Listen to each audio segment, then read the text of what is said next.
My dear students, there are some more bits and pieces which are related to the interview preparation. So one and very important is reporting relationship of the job.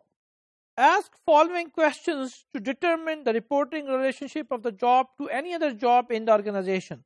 So first question, what position will this job report to both directly and indirectly? That is the first question.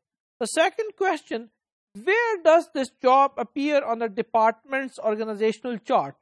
My dear students, you know that each and every organization has organizational chart, and in organizational chart there are different job positions mentioned.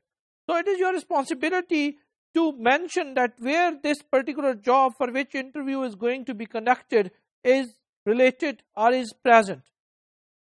Number 3, what positions, if any, report directly and are indirectly to this job? There are some jobs which are directly related to another job, and there are some jobs which are indirectly related to another job.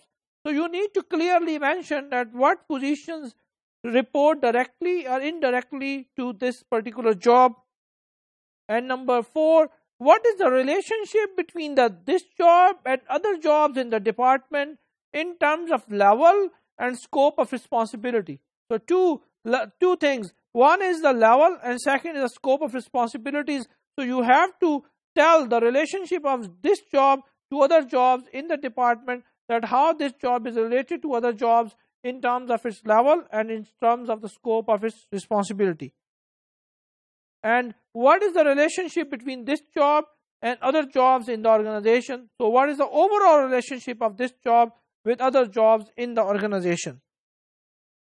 Once you have determined the nature and level of a reporting relationship of the job, you can factor in any relevant personality trait of the person to whom the reportings report.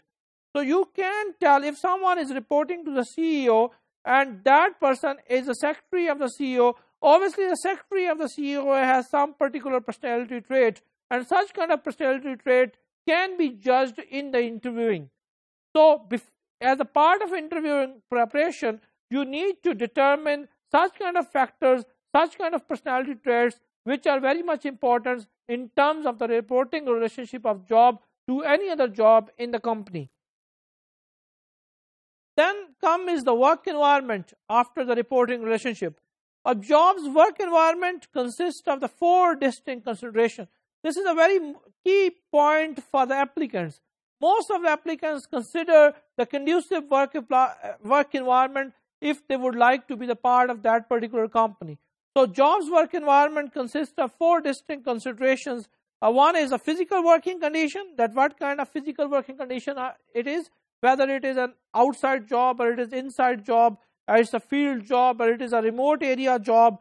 Then the geographic location of the job, where the job located, how much the distance of the job is from your home, and then the traveling requirement of the job, that how much traveling you need to be done if you are going to take that job, and then the work schedule, that when the job would start and when the job would end, and what are the different shifts, and in which shift I need to work, or I have to work in a multiple shifts in a different period of the year.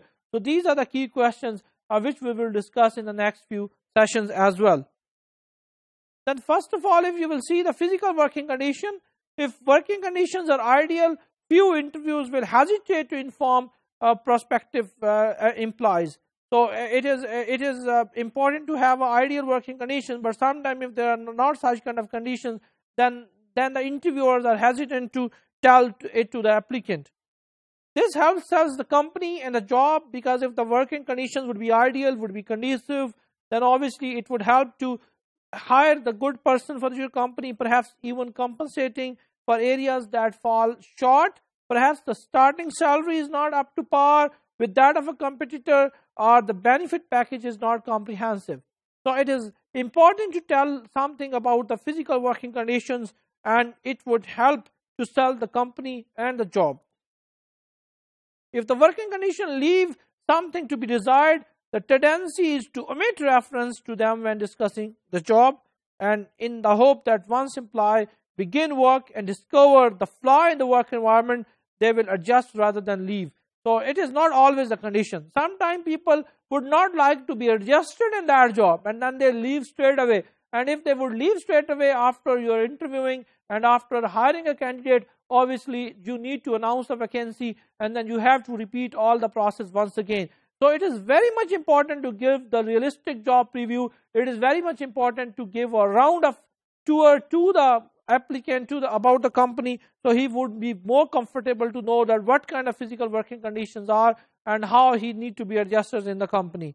So employees' reaction to less than ideal working condition is to show them where they would be working unless it is logistically impossible. So if it's better to have a quick trip to the job site, should be the part of the interview.